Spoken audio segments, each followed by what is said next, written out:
அன்பான தேவனுடைய பிள்ளைகளே, ஆண்டவராகிய இயேசு கிறிஸ்துவின் நாமத்தில் உங்களை வாழ்த்துகிறேன்.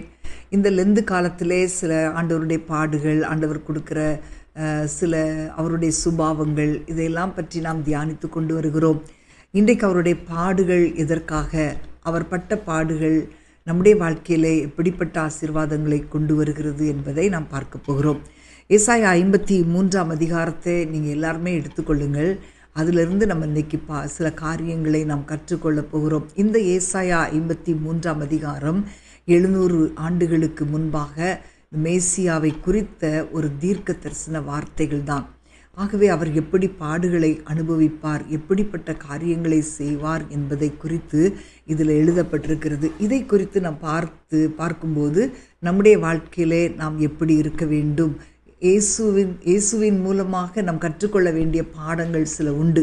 அவைகளை நம்முடைய வாழ்க்கையிலே நாம் அபியாசப்படுத்தும் போது நம்முடைய வாழ்க்கை மிகவும் ஆசீர்வாதமாக மாறும். முதலாவது நாம் பார்க்கிறோம் 3ஆம் வசனத்தில், அவர் அசட்டை பண்ணப்பட்டவரும் மனுஷரால் புறக்கணிக்கப்பட்டவருமாய் இருந்தார். அவரை யாருமே அதை ஏற்றுக்கொள்ளலையா. அசட்டை பண்ணப்பட்டிருந்தார், அவரை எண்ணாமற் போனோம் அப்படின்னு சொல்லி தான் நம்ம வேதத்தில் அதை வாசிக்கிறோம். ஸோ அவர் மற்றவர் யோவான் 1:11 பார்க்கிறோம், அவர் தமக்கு சொந்தமானதிலே வந்தார், அவருக்கு சொந்தமானவர்களோ அவரை ஏற்றுக்கொள்ளவில்லை. இயேசு இந்த உலகத்திற்கு வரும்போது அவரை யாருமே ஏற்றுக்கொள்ளலை. ஒரு மத தலைவர்கள் ஏற்றுக்கொள்ளலை, அவருக்கு சொந்தமானவர்கள் ஏற்றுக்கொள்ளலை.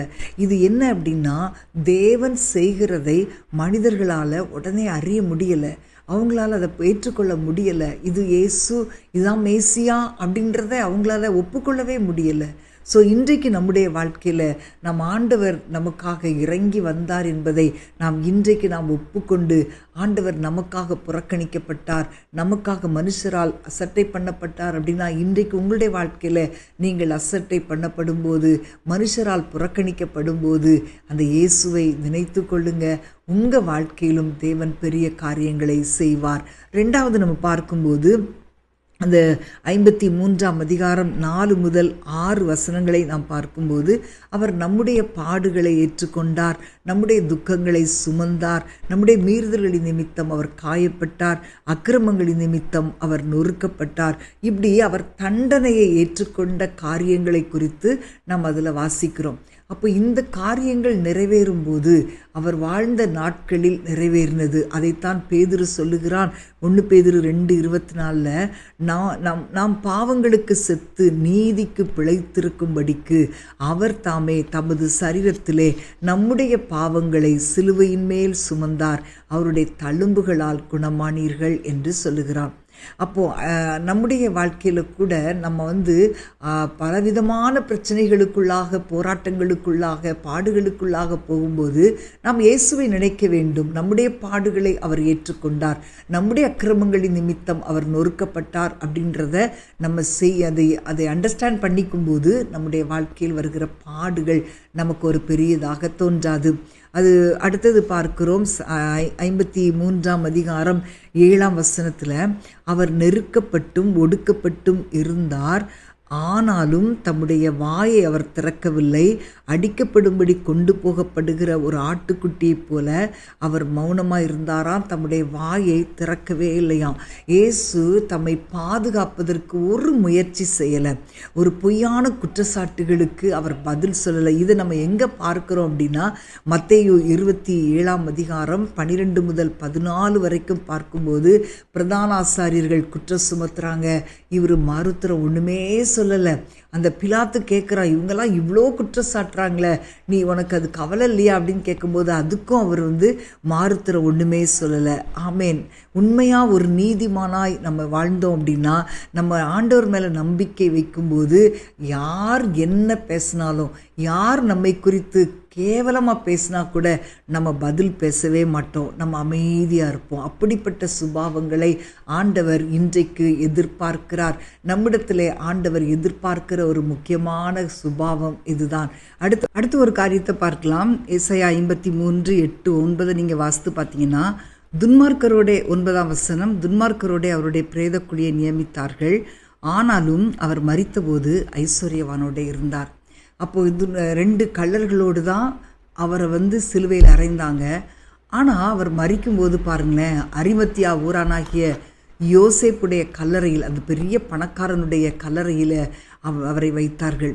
அப்போ தேவனுடைய திட்டம், அவருடைய திட்டம் என்ன அப்படின்னா, இயேசுவின் மூலமாக நமக்கு ரட்சிப்பு உண்டாக வேண்டும். மனிதர்களுடைய ரட்சிப்புக்காக தான் அவர் இந்த உலகத்திற்கு வந்தார். அப்போ இந்த ஏசாயா 53ஆம் அதிகாரத்தின் முக்கியமான செய்தி எப்படின்னா, மனிதன் பாவத்தில் விழுந்தாலும் தேவன் நமக்காக ரட்சிப்பை கொடுக்கும்படியாக தன்னை ஜீவ பலியாக ஒப்பு கொடுத்தார். அவர் நமக்கு பலியாக வந்தார். அவருடைய காயங்களினால் நமக்கு ஒரு விடுதலை உண்டு. அவர் பட்ட தழும்புகளினால் நமக்கு சுகம் உண்டு.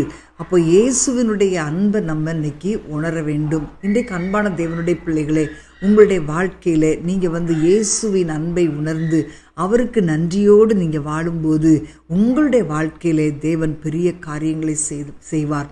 ஆண்டவர் இவ்வளோ காரியங்களை, இவ்வளோ தியாகங்களை செய்திருக்கிறாரே, நம்ம அவருக்கு என்ன செய்கிறோம்? நீங்கள் யோசித்து பாருங்கள். இன்றைக்கி நிறைய பேர் தேவனை மறுதலிக்கிறாங்க. ஆண்டவர் அப்படியே கசப்பாக பேசுகிறாங்க. ஆனால் நம்முடைய தண்டனையை அவர் ஏற்றுக்கொண்டதுனால தான் இன்றைக்கு நம்ம உயிர் வாழ்ந்து கொண்டிருக்கிறோம். நம்முடைய வேதனை அவர் சுமந்தார், நம்முடைய பாடுகளை சுமந்தார், நம்முடைய சாபங்களை ஏற்றுக்கொண்டார். எல்லா தண்டனையும், நமக்கு வர வேண்டிய தண்டனையை அவர் ஏற்றுக்கொண்டார். இப்போ சிலுவை தான் நமக்கு ஒரு பாவ நிவாரண பலி. ஆமேன். நமக்காக இரத்தம் சிந்தி அந்த இரத்தத்தினால் நமக்கு விடுதலை ஆண்டவர் கொடுத்தார். அப்போ இன்றைக்கு உங்களுடைய வாழ்க்கையில் நீங்கள் என்ன செய்யணும் அப்படின்னா, தேவனுடைய சித்தத்திற்கு, பிதாவினுடைய சித்தத்திற்கு இயேசு தன்னை எப்படி ஒப்பு கொடுத்தாரோ அதே போல் தேவனுடைய சித்தத்திற்கு இன்றைக்கு ஒப்பு கொடுப்போமா? நம்ம இன்றைக்கி நிறைய நேரங்களில் சொல்லுவாங்க, நான் என்ன பெரிய பாவமே பண்ணல, ஒரு சின்ன பொய் தானே சொல்கிறேன் அப்படிம்பாங்க. இல்லை அன்பான தேவனுடைய பிள்ளைகளே, சின்ன பாவம்னாலும் சரி, பெரிய பாவம்னாலும் சரி, இன்றைக்கு இயேசு நமக்காக பாடுபட்டதை நினைத்து நீங்கள் இன்றைக்கி ஒப்பு கொடுக்கும்போது, நம்ம திரும்ப திரும்ப பாவம் செய்யும்போது அவரை திரும்ப திரும்ப சிலுவையில் அறைகிறோம். ஆனால் இன்றைக்கு நீங்கள் உங்களை ஒப்பு கொடுங்க. ஆண்டவரே, உங்களை நான் துக்கப்படுத்த மாட்டேன் ஆண்டவரே, நான் உங்களை வேதனைப்படுத்த மாட்டேன் ஆண்டவரே, நான் மனம் திரும்பி பரிசுத்தமாக வாழ்வேன் ஆண்டவரேன்னு சொல்லி ஒப்பு கொடுப்பீங்களா? இயேசுவுக்காக ஒரு உண்மையான மனம் திரும்புதலோடு நான் வாழும்போது ஆண்டவர் நம்மை ஏற்றுக்கொள்வார். அவர் நம்மை ஆசீர்வதிப்பார். அவர் நமக்காக பட்ட பாடுகள் வீணாய் போகாது. பிரியமானவர்களே, நீங்கள் உங்களுடைய வாழ்க்கையிலே இந்த காரியத்தை நீங்கள் அக்செப்ட் பண்ணி உண்மையிலே இந்த சிலுவை ஒரு சீன் கிரியேட் பண்ணுற ஒரு சம்பவம் கிடையாது. நமக்காகவே தன்னையே தியாக பலியாக ஒப்பு கொடுத்தார். அதை உணர்ந்து அவருக்கு பிரியமாய் வாழ நம்மை அர்ப்பணிப்போமா? நாம் ஜெபிப்போமா? அன்பின் ஆண்டவரே, ஸ்தோத்திரிக்கிறோம் அப்பா. தகப்பனே, இந்த நாளிலும் கூட நீர்ப்பட்ட பாடுகளை நாங்கள் தியானிக்க எங்களுக்கு கொடுத்த கிருபைக்காக ஸ்தோத்திரம். எங்களுடைய பாவங்களை நீர் சிலுவையிலே சுமந்து கொண்டபடியினால் எங்களை நீர் நீதிமான்களாய் மாற்றியிருக்கிறீர் அப்பா. உம்மை துதிக்கிறோம் ஆண்டவரே. உம்முடைய தழும்புகளால் எங்களுக்கு சுகம் கொடுத்தீரே, உம்மை துதிக்கிறோம் தகப்பனே. ஆண்டவரே, அதற்காகவே நீர் காயங்களை ஏற்றுக்கொண்டீர். ஆண்டவரே, எத்தனையோ பாடுகளை நீர் சகித்தீரப்பா. ஆண்டவரே, குற்றவாளிகளோடு ஆண்டவரே உம்மை சிலுவையிலே அறைந்தார்களே தகப்பனே, கள்ளர்களோடு கூட அறையப்பட்டீர். ஆண்டவரே, உம்மை துதிக்கிறோம் அப்பா. எங்களை நீதிமான்களாய் மாற்றும்படி எவ்வளோ தியாகங்களை நீர் செய்தீரப்பா. ஆண்டவரே, உமக்கு ஸ்தோத்திரம். எங்களுக்காக நீர் உம்முடைய வாயை திறக்கவே இல்லை ஆண்டவரே. ஆண்டவரே, என்ன கேள்வி கேட்டாலும் நீங்கள் மறுத்தரம் சொல்லவே இல்லையே தகப்பனே. அப்படிப்பட்ட அந்த பொறுமையை எங்களுக்கு தருவீராக ஆண்டவரே. எங்களுடைய வாழ்க்கையில் நாங்கள் உம்மை போல மாற எங்களுக்கு உதவி செய்யுங்கப்பா. அப்படிப்பட்ட கிருபைகளை தந்து எங்களை ஆசீர்வதிக்கும்படி ஜெபிக்கிறேன் இயேசுவின் நாமத்தில் பிதாவே. ஆமேன், ஆமேன். அன்பான தேவனுடைய பிள்ளைகளே, இன்றைக்கு நீங்கள் மனம் திரும்புங்கள். ஆண்டவருடைய சமூகத்தில் நீங்கள் ஒப்பு கொடுங்க. தேவ சித்தத்திற்கென்று உங்களை அர்ப்பணியுங்கள். உங்கள் வாழ்க்கை அநேகருக்கு ஆசீர்வாதமாய் மாறும். God bless you.